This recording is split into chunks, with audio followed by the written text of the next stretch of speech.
नमस्कार बच्चों, मेरा नाम है राहुल और आप देख रहे हैं मैथ्स बेसिक क्लास। तो आज हम सॉल्व करेंगे कार्यपत्रक 51 51। शगुन नंबर है, अच्छी वो बताए, लेकिन जिस हिसाब से रुक रुक के दे रहे हैं लगता है शगुन कहीं अब शगुन न बन जाए। 4 नवंबर 2020 से 4 से डिवाइड हो जाएगा, देख रहे हो। तो गणित बस ऐसे ही है, कुछ नहीं खास नहीं। तो इसे स्टार्ट करने से पहले आपको बता देते हैं ये चीजें कहाँ से आ रही हैं। ये डीओई वाले हमें ऐसे ही दिए जा रहे हैं, 6 पे जा रहे हैं। सहायक सामग्री 2020-21 कक्षा 9वीं गणित, ठीक है। तो आपको पता होगा, जिस जब बार बार मैं हर एक वर्कशीट में आपको बताता हूँ हमने क्या पढ़ चुके हैं और किस प्रकार से चल रहे हैं। तो जिस पे टिक लग चुका है वो चीज हमारी वर्कशीट में कंप्लीट हो रही है। और अभी आपकी चल रही है सांख्यिकी 14, ठीक है। आपका ये 5वां चैप्टर नहीं आएगा, चैप्टर 1, 2, 3, 4 ये सब आपका हो चुका है। त्रिभुज भी हो चुका है, 12वां हीरोन का सूत्र भी हो चुका है, पृष्ठ क्षेत्रफल और आयतन ये वर्कशीट ने धुआंधार मचा रखा था, प्रायिकता कर ही चुके हैं। सांख्यिकी की वर्कशीट ये 5 ही चल रही है, चौथी 5 ही चल रही है आपकी। तो सांख्यिकी में क्या पढ़ रहे हैं? दंड आलेख। तो एक बार सांख्यिकी खोल के दिखा दूं तो ठीक है। ये अध्याय नंबर आपका 14 है, सांख्यिकी माइंड मैप। तो एक बार देख लीजिएगा इसमें कर क्या रहे हैं हम सांख्यिकी में। अगर आपने अभी तक क्या पढ़ा, ठीक है, आंकड़ों का प्रस्तुतिकरण और आंकड़े इकट्ठा करना। प्राथमिक आंकड़े था और गौड़ आंकड़े था, ठीक है। और इसमें ब्लर तो नहीं हो रहा ना, एक बार देख लेता हूं मैं ध्यान से, ब्लर नहीं है, ठीक है। तो और इसमें था, अगला है यथार्थ प्राप्त आंकड़े, अवर्गीकृत आंकड़े और वर्गीकृत आंकड़े। ये सब चीजें हम पढ़ चुके हैं, जो इसकी थोड़ी सी परिभाषाएं थी, ठीक है। जो अब पढ़ेंगे वो आपका असली चीजें स्टार्ट हो चुकी हैं, ठीक है। ग्राफीय निरूपण, अभी तक बस हम वो बच्चों की तरह लाइन खींच रहे थे, जैसे बचपन में 1, 2, 3, 4 लाइन खींचे काटम कट्टम कर रहे थे ना, बस वो था। वो पेपर में अगर 1-2 नंबर में आ जाए तो अच्छी बात है, लेकिन ये आपका आता है। ग्राफीय निरूपण, दंडालेख, आयत चित्र, बारंबारता, बहुभुज, ये तीनों चीज दिखानी है। अगर आपका मैं अगर पेपर की बात करूं 2020 का, ये ज्यादा नहीं है, ऐसे 2 का है, ठीक है। ये देखिए आपका ये आ रहा, निम्नलिखित आंकड़ों को एक बारंबारता बहुभुज बनाइए, ठीक है। बारंबारता बहुभुज के बारे में आपका आएगा। चीजें समझ रहे हैं आप? काफी इजी है। और है कितने नंबर का? ये 4 नंबर का। 4 नंबर पक्के हो जाएंगे, ठीक है। तो और ये भी आएगा आपका XIFI निकालने वाला भी अभी आगे आएगा। ये माध्य मौद्गलिक बहुलक, ठीक है, ये अब आपका आएगा आगे। ये भी काफी इजी है आपके, ठीक है। तो जो अभी आप पढ़ेंगे, जो चित्र बनाने वाला वो सीधे 4 नंबर का है और चुटकी बजाते आ जाता है। काफी मुश्किल नहीं है, बहुत ही आसान है। बातें बहुत हो गई और चलिए हम आगे चलना स्टार्ट करते हैं। तो आज हम पढ़ेंगे दंड आलेख के बारे में, ठीक है। उसके बाद आयत चित्र तो आएगा ही आएगा धीरे धीरे। आंकड़ों के संग्रहण एवं प्रस्तुतिकरण को समझें, ठीक है। आपको टाइम मिले तो समझ लीजिएगा, लेकिन मैं शॉर्ट में बताता हूं। ये आपके 2 आलेख, 2 लाइनें होंगी, एक एक्स अक्ष और एक वाई अक्ष। एक एक्स अक्ष पे कुछ आंकड़े दिखाने होंगे, आपको वाई पे दिखाने होंगे, और इसमें कुछ दंड आलेख बनेंगे, कुछ बड़े कुछ छोटे होंगे, जिन्हें हम देख के बता सकते हैं कि कौन सी चीजें ज्यादा हैं, कौन सी चीजें कम हैं। वही चीज आपको यहाँ पे इसने शॉर्ट में बताने की कोशिश की है। एक दंड आलेख को देखकर आंकड़ों से संबंधित प्रश्नों के उत्तर आसानी से दिए जा सकते हैं। आंकड़ों को एक दंड आलेख के रूप में निरूपित करने के विभिन्न चरण होते हैं। आइए इसे एक उदाहरण से समझते हैं। उदाहरण समझ लीजिए, कोई दिक्कत नहीं है। उदाहरण 1, दी गई सारणी में दिए गए परिवार के विभिन्न मदों में होने वाले मासिक व्यय को निरूपित करती है। इन आंकड़ों को एक दंड आलेख द्वारा प्रदर्शित कीजिए। मेन क्वेश्चन यहाँ पे है, मद यहाँ पे दिए गए हैं और यहाँ पे व्यय दिया गया है। मकान का किराया 3000, भोजन 3400, शिक्षा 800, बिजली 400, परिवहन 600, विविध 1200। विविध मतलब कि उसका चाय पानी नाश्ता, ठीक है, 1200 रुपए में चला जाता है। तो इसको आपको एक दंड आलेख में दिखाना है आपको, ठीक है। ये सारे आपको स्टेप फॉलो भी कर सकते हैं, नहीं तो आपको दंड आलेख को बताने समय आपको पता ही होगा। ये चीजें आप अपने आप से करेंगे, अपने आप आ जाएगा। एक आपका वाई अक्ष, ये एक्स अक्ष। तो वाई वाले पे आपको दिखा देना है खर्च, कितना खर्च हुआ, और यहाँ पे दिखाना है किन किन चीजों में कितना खर्च हुआ आपका। तो ये जो आंकड़े होते हैं बिल्कुल बराबर होते हैं। यहाँ पे जैसे दिखाया गया है, ये 1 इकाई, 2, 3, 4, 5, 6, 1 इकाई लंबाई बराबर 200 रुपए। अगर ये जा रहा था इतना 200 रुपए, इतना 200 रुपए, इतना 200 रुपए, ठीक है। और ये मकान है, पहला मकान कितना है? 3000। तो इसको 3000 से लिखा। अगर नहीं समझ में आ रहा है, देखो मकान किराया अगर 1 इकाई बराबर कितने मान लिया इसने? 200 रुपए। तो 3000 को 2 से डिवाइड, 3400 को 2 से डिवाइड, 800 को 2 से डिवाइड, ये 15, 17, 4, 2, 3, 6। तो इसका आपको यहाँ तक 15 तक ले जाने होंगे। ध्यान से गिनेंगे तो 15 तक होगा और ये आपका 17 तक होगा, ठीक है। हो सकता है थोड़ा सा बहुत आपको कंफ्यूजन लग रहा हो, लेकिन जैसे हम क्वेश्चन आंसर करेंगे ना बिल्कुल इजी बन जाएंगे ये आपके। ठीक है, तो चलिए सीधे क्वेश्चन आंसर पे आते हैं, साथ के साथ करेंगे, कोई जल्दीबाजी नहीं है। तो एक राज्य में विधानसभा के चुनाव में विभिन्न राजनीतिक पार्टी द्वारा जीती गई सीटों के परिणाम नीचे दिए गए हैं। और आपको ये बता दो, ये आपको जो स्वयं प्रयास कीजिए ना, ये आपका जो बुक है, बुक में दिख क्या मेरे को, तो इस वजह से मैं आपको भी दिखा दूं। ठीक है, तो ये क्वेश्चन नंबर 3, अरे यार प्रश्नावली तो दिख जाओ ना, जो आपकी प्रश्नावली है ये रही 14.3, जो इससे पहले आप प्रश्नावली कर रहे थे 14.2 था, ये 14.3 चल रही है। और इसमें आपको यहाँ पे दिखाना है ये प्रश्न नंबर 3, तो एनसीईआरटी का ही क्वेश्चन है आपका। ठीक है, तो इसे भी ध्यान से करेंगे, बुक के साथ बुक भी चल रही है, कोई दिक्कत की बात नहीं है। तो एक राज्यसभा में विधानसभा के चुनाव में विभिन्न राजनीतिक पार्टी द्वारा जीती गई सीटों की परिणाम नीचे दिए गए हैं। राजनीतिक party A for Aam Aadmi, B for BJP, C for पता नहीं, डी फॉर देख लीजिए। ठीक है, ई फॉर कोई पार्टी, यहाँ पार्टी का नाम है ए बी सी डी। ये जीती 75, ये जीती 55, इसने जीती 37, 29, 30, 37। तो मतदान के परिणाम को निरूपित करने वाला एक दंड आलेख खींचिए और कक्षा में चर्चा कीजिए। चर्चा भी करना कक्षा में, पहले बुला तो लीजिए, कक्षा में चर्चा तो कर ही लेंगे, कौन आया कौन नहीं आया, कि आप इस आलेख को देखकर कौन से निष्कर्ष निकाल सकते हैं। ठीक है, तो चलिए बनाते हैं सीधे। तो आपको इसे सॉल्व कैसे करना है साथ के साथ मैं भी करूंगा, लेकिन आप सबसे पहले आपको इस प्रकार से बनाना है, इस तरफ लिखना है जीती गई सीटें और इस तरफ लिखना है राजनीतिक पार्टियां, और आपको दंड आलेख बनाना है। आप दंड आलेख को पता है ना, आपको साथ के साथ बनाते भी रहेंगे, आपको बताते भी रहेंगे। तो यहाँ पे बताया गया, और एक सीट बराबर यहाँ लिखा हमने, एक मात्रक बराबर 10 सीट। अगर यहाँ से हम एक मात्रक जा रहे हैं तो वो 10 सीट के बराबर जाएगा आपका। ठीक है, 10 मात्रक तो मतलब 10 सीटें। ठीक है, तो आप इसका वो भी बना सकते हैं, क्या कहते हैं कि ग्राफ पेपर पर लेके बनाइएगा तो और अच्छा आएगा, ताकि आपको लंबी और तिरछी लाइन खींचने में ज्यादा समस्या नहीं आएगी, उसमें और अच्छे से बन जाएगा। तो चलिए तो बनाते हैं। तो पार्टी ए, तो पार्टी ए ने कितना जीता है 75। तो काफी इजी वर्कशीट है, 4 नंबर आपके फ्री फंड के हैं, तो 75 पे ले जाना है आपको। देखो 70 दिखाई दे रहा है यहाँ पे, तो 75 आपके पास यहीं कहीं होगा, तो इसके बीच में ठीक है 75 होगा, तो एक लाइन खींचेंगे 75 वाली। ठीक है, मैं लाल से खींचता हूँ ताकि दंड आलेख काफी अच्छे से दिखाई देना चाहिए। तो 70, 75, ठीक है ये रहा, और आपका ये रहा, इसे बंद कर देंगे। तो यहाँ पर अगर दिक्कत ना आए समझने के लिए, यहाँ 75 आप लिख सकते हैं, 75 है। और पार्टी कौन सी है, यहाँ पे ये लिख देंगे, बस हो गया ये आपका। इसका बताना है बी, बी कितना है 55। अब बी पे जाएंगे, 55 कितना है, 55 देखो ये रहा। ठीक है, ये 50 है तो 55 आपका यहाँ मिलेगा। ठीक है, तो बी खींचेंगे 55, साथ ही साथ और भी बताना है आपको, ये लाइन इधर से खींची, ये लाइन इधर से खींची। ठीक है, ये आपका हो गया बी। अब ध्यान रखना दोनों की लंबाई चौड़ाई एक और बीच में गैप भी बराबर होना चाहिए, और जो दंड आलेख है दोनों बराबर होना चाहिए।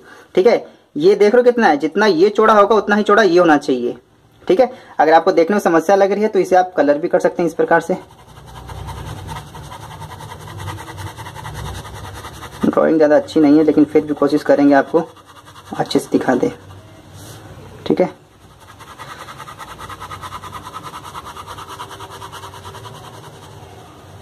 और ये कितना गया था आपका 55। तो चलिए मैं इसे जल्दी से खींच लेता हूं एक बार, ताकि आपको टाइम आपका सेव बचे। इसी प्रकार से खींचेंगे और लास्ट में आपको बताता हूं कैसे कैसे मैंने किया। उसके बाद सी है 37।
तो ये बन के आपका तैयार हो गया। ठीक है, तो ये आपका 37। अब इसमें बताना क्या है, ध्यान से दीजिएगा, जो ये आयत का है ना लंबाई बिल्कुल बराबर है, दोनों एक बराबर है, ये भी इसके बराबर, ये दोनों बराबर, और जो बीच में गैप है वो भी एक जैसा है। ठीक है, तो इस प्रकार से आप बना सकते हैं। ठीक है, अगर आपको चीजें ये नहीं समझ में आ रही हैं तो आप यहां से भी देख सकते हैं। ठीक है, यह देखिए, ठीक है, ये दोनों बराबर है, ये आपस में बराबर है, जो इनकी चौड़ाई है ना ये सब बराबर होती है, और जो बीच में गैप है वो भी बराबर होना चाहिए। ठीक है, तो इस प्रकार से आप बना सकते हैं। और इसमें क्वेश्चन में क्या दिया गया था, लास्ट में चर्चा कीजिए कि आप इन आलेख से कौन कौन से निष्कर्ष निकाल सकते हैं। तो देखो निष्कर्ष क्या है, आपने ये कई प्रकार से निष्कर्ष निकाल सकते हैं कि ए जो पार्टी है उसको सबसे ज्यादा वोट मिले हैं 75, और ठीक है जो ई है उसे सबसे कम सीटें मिली हैं। ठीक है, और ये भी निष्कर्ष निकाल सकते हैं कि बी, और यहाँ पे लिखा नहीं, a b c d e f g h i k l m n o p q, ठीक है, ऐसा कुछ नहीं है, एफ तक ही पार्टी है। तो 37 मतलब पार्टी सी पार्टी एफ को बस मतलब इनका कंपटीशन काफी टाई रहा, ये दोनों बराबर पे रहे। ठीक है, तो इस प्रकार से है। इसमें कुछ चीजें और लिखनी है, एक्स अक्ष पर राजनीतिक पार्टियां दिखानी है, एक्स अक्ष पर ठीक है राजनीतिक पार्टियां दिखा दी हमने, वाई अक्ष पर जीती गई सीटें, तो वाई अक्ष पर जीती गई सीटें हैं आपको, और एक मात्रक बराबर 10 सीटें, एक मात्रक बराबर आपको 10 सीटें दिखानी है। और आपको जो निष्कर्ष है ये लिखा देना, राजनीतिक पार्टी ए सबसे अधिक सीटें 75 जीती, ठीक है, या ई सबसे कम सीटें जीती। इस प्रकार से आप चर्चा करके बता सकते हैं, और काफी अच्छा है, काफी मुश्किल लग रहा है, काफी ईजी है ना। ठीक है, हो गया पहला, कोई दिक्कत की बात नहीं है, हो गया 4 नंबर का। ठीक है, तो चलिए एक बार दूसरा क्वेश्चन फटाक से देख लेते हैं। इसमें करना क्या है आपका, ठीक है, क्वेश्चन नंबर 2, वर्ष 1998 से 2002 के बीच एक फैक्ट्री द्वारा निर्मित साइकिलों की संख्या निम्नलिखित सारणी द्वारा दर्शाई गई है। यहाँ पे कुछ सारणी दिखाई है, 1998 में 75, 99 में 55, 2000 में 37, 2001 में 29, 2002 में 10। इन आंकड़ों को एक दंड आलेख द्वारा अपनी पसंद का पैमाना चुनकर प्रदर्शित कीजिए और बताइए किस वर्ष से अधिकतम और किस वर्ष न्यूनतम साइकिलों का निर्मित की गई।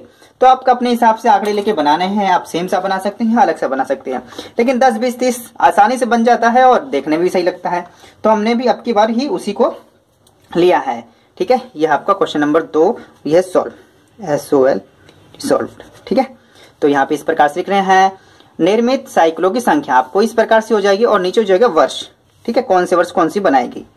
ठीक है, तो 1 इकाई बराबर 10, यहाँ पे इकाई है, आपका ग्राफ होता अच्छा तो आप अच्छे से और दिखाई देता, तो कोई बात नहीं, इसमें भी हम बना लेंगे। ग्राफ पेपर बनाइएगा तो और अच्छी बात है। अपने क्लास टीचर से कहिएगा क्या सादे पेपर से काम चल जाएगा या ग्राफ पेपर पे, मैं तो कहूँगा ग्राफ पेपर बनाइएगा तो ज्यादा अच्छा रहेगा। तो चलिए जल्दी से बना लेते हैं।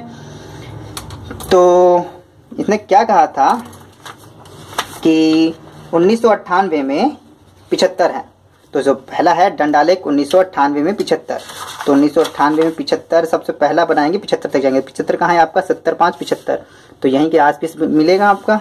तो इसको लाइन खींचेंगे अच्छे से, इसे ऊपर तक ले जाएंगे। 75 ये रहा, इसे मिला देंगे ऐसे, ठीक है, 75 ये हो गया इस प्रकार से। ठीक है, और नीचे लिख देंगे कौन से वर्ष में था ये, 1998, 1998। ठीक है, इसे कलर कर देंगे, अब अच्छे से साफ से दिखाई देगा आपका।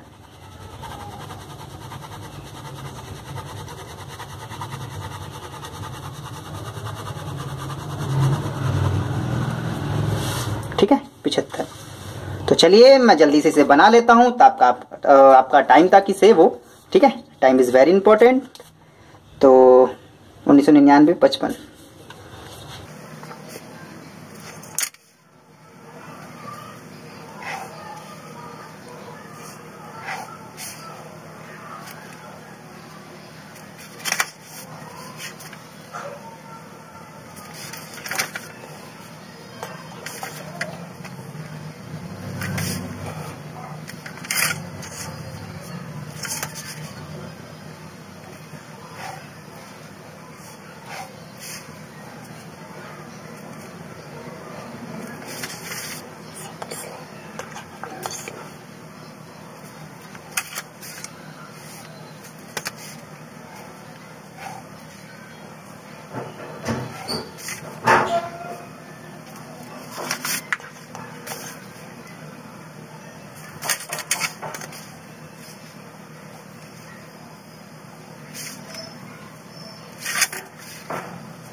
ये बन के तैयार हो गया 75, 55, 37, 29, 10 वर्ष में भर देना है आपको। इस प्रकार से हो गया। ये आपका डंडा आलेख इस प्रकार से बन गया। ठीक है, तो डंडा आलेख की चौड़ाई एक जैसी है, थोड़ा सा मेरे ख्याल से ये ज्यादा हो गया है और बीच में भी गैप एक जैसा है। ठीक है, इसे आप कलर कर दीजिएगा, अलग अलग कलर्स करेंगे तो और अच्छा लगेगा देखने में। क्वेश्चन में इसने अलग से और क्या पूछा था कि यहाँ पे आपको बताना है इन आंकड़ों को एक दंड आलेख द्वारा अपनी मनपसंद पैमाने पे दिखाना है। भाई साहब ने तो दिखाई दिया। किस वर्ष में अधिकतम और किस वर्ष में न्यूनतम साइकिल है। देखो सबसे अधिकतम साइकिल कहाँ बनी है, कब, 1998 में। भाई साहब ऐसी फैक्ट्री है इसकी साइकिलों की संख्या घटती घटती घटती नहीं बन रही है। अरे भाई साहब हमारे लाइक्स भी कम हो रहे हैं यार इसी प्रकार से यार। जैसे वर्कशीट पहले बहुत सारी लाइक्स आ रहे थे, अब धीरे धीरे लाइक्स की संख्या कम हो रही है। ऐसा मत करिए यार। मैंने पहले भी आपको लाइव स्ट्रीम में बताया था यार, नाचने गाने वालों पे तो बहुत सारे लाइक चले जाते हैं। हम टीचर, आप चाहे मेरी वीडियो देख रहे हो चाहे किसी और की वर्कशीट की वीडियो देख रहे हो, लेकिन यार टीचर आपको भविष्य बना रहा है तो यार इसे तो लाइक देना तो बनता ही है ना। तो ठीक है, आगे आते हैं हम अपने टॉपिक पे। तो किस वर्ष अधिकतम साइकिल को निर्मित की गई, 1998 में 75। ठीक है, तो यहाँ पे 1998 में डाल देंगे। ठीक है, आपका आंसर यहां से हो जाएगा। और किस वर्ष न्यूनतम साइकिल निर्मित की गई, तो न्यूनतम 2002 में। तो यहां लिख देंगे 2002। ये आपका हो गया आंसर। ठीक है, तो आपको फिर मैं लास्ट में बता दूं, जो आपकी ये वर्कशीट है ये आपका जो बहुभुज वाला आएगा अभी। ठीक है, आपका तो 4 नंबर में बनाना है आपको। ये अंतर डिफरेंस देके होता है, 4 नंबर में बनाना होता है, तो ध्यान से बनाइएगा। आप ये नहीं है कि ये नहीं आता, ये भी आ जाता है, ऐसा मत थे। अगर पिछली बार ये आया, हो सकता है अब की बार ये आ जाए। तो कहने का मतलब जो चीजें आप पढ़ रहे हो ये सब इंपॉर्टेंट चल रही है। मैं इस बेसिक क्लास की इस वीडियो देखने के लिए धन्यवाद। जय हिंद, जय भारत।